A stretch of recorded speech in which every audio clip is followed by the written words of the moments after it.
Hey guys, welcome back to the channel. So what I didn't show in the previous video because it was getting pretty long was the infograph of inflation. So I thought I'd throw in another video here really quickly just to be cognizant of your time to go through the infograph. I thought this was pretty darn good, showing the history of inflation. So I'm going to go ahead and minimize the screen here and let's kind of walk through this. It's going to be a little bit it's going to have a lot of information, but past, present, and future, U.S. inflation has surged over the last year, reaching 7% in 2021. So one of the things that we want to focus on here is the idea here of what it has been. So here's where it's been the highest in 1979. Okay, so here's along this side has the interest rate. So we're at 7.2, so or 7.5, right here in the middle. Okay, so if we were to look at that, it was a high over here of about 13%. Okay, now the crazy thing is that we're close to it. We're close to it, right? We're about 40% away from it. But look at the next high inflation was in the 90s. Okay, so the only other time this was higher was in the 70s and in 69. So how long ago was that? That's ridiculous, right? So now let's talk about the different types of inflation. I'm going to increase the size so we can see this a little bit better. Let's talk about the different types of inflation. Okay, so inflation measures how quickly the price of goods and services are rising. Moderate price growth is generally a sign of healthy economy. As the economy grows, consumer demand increases and prices go up. We get that. We understand that, right? But there are two types of inflation. There's cost push inflation and demand pull. Now, I'm going to make the argument that this current situation is actually blending the two. Because look, cost push, production costs increase. That's true, it has. But consumer demand surges? Has it? Well, it's because supplies decline due to higher costs. Well, supplies have declined not due to higher costs. Supplies have decreased because you can't get the supplies. So that causes the demand to surge, right? Supply declines due to higher demand because there's not a supply. So costs have to go up because there's less of it, right? Supply and demand is basic. Businesses pass costs on their consumers. Yeah, we have to, right? But consumers are willing to pay more and prices rise. Consumers aren't necessarily willing to pay more. Consumers have to pay more. Are you going to stop buying food?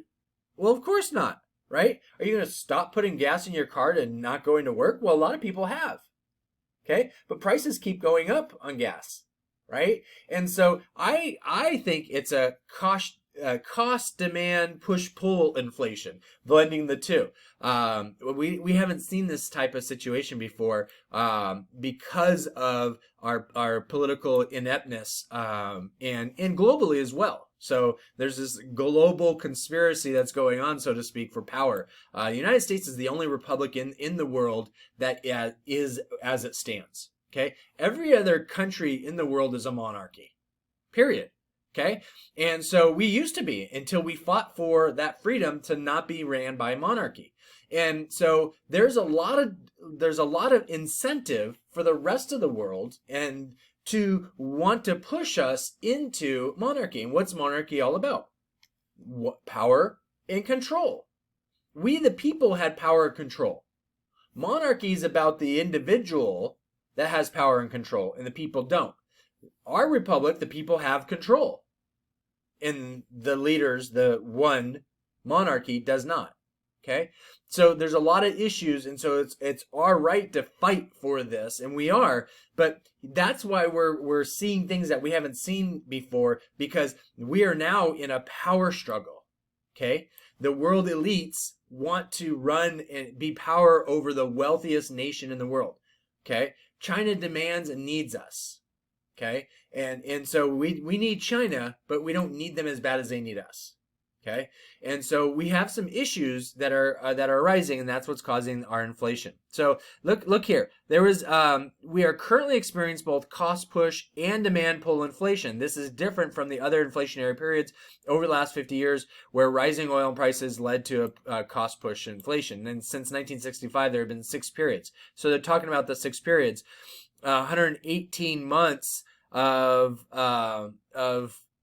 which increased by 128%. We're looking at 9 months over here. So we got a lot to compare to. But look at here. Number of years with positive real wage growth, 33. Number of years with negative, 24. So when we're looking at the last 57 years, look at all this job growth.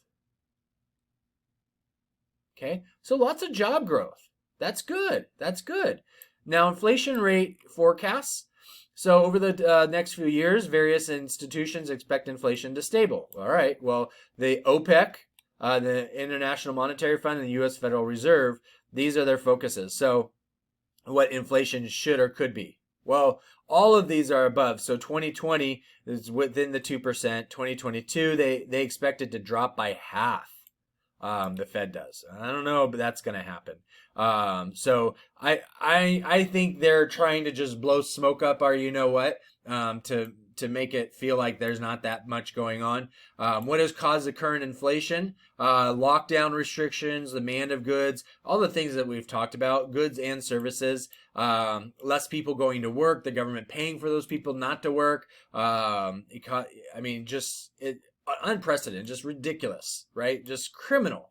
I hope there are treason charges against the people that are doing what they're doing, because this is treasonous. What's going on right now? Inflation by category. So you can see gasoline almost 50%. Used cars and trucks, 37%. New car, trucks, and rentals up 36%. 27. And why car rentals or truck rentals? Well, to deliver stuff, right? I'm not going to spend 80 grand on a truck if I'm not bringing enough revenue to pay for that, right? So it may be more cost effective for me to rent a vehicle on occasion than have one, right? So, and plus, renting trucks tends to allow a business to expand without expanding and committing to long-term debts, so to speak.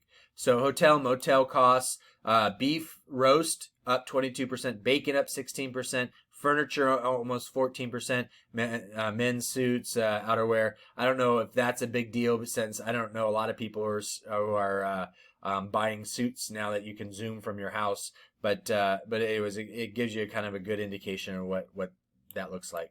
So let's see here. So anyways, I just wanted to share this infograph. I thought that was pretty neat. We'll have it in the within as an attachment, so you have access to it as well. Take a look at it and spend a little more time kind of diving through it on your own. So anyways, give us a thumbs up. Go ahead and subscribe. Share this with your other business owner friends. Together, let's fight back. We got to fight back, and in order for us to fight back together, we have to help each other individually and then collectively, and that affects our communities, and our communities expand out from there. So anyways, hope you guys are doing great. Thanks so much. Appreciate it. Bye.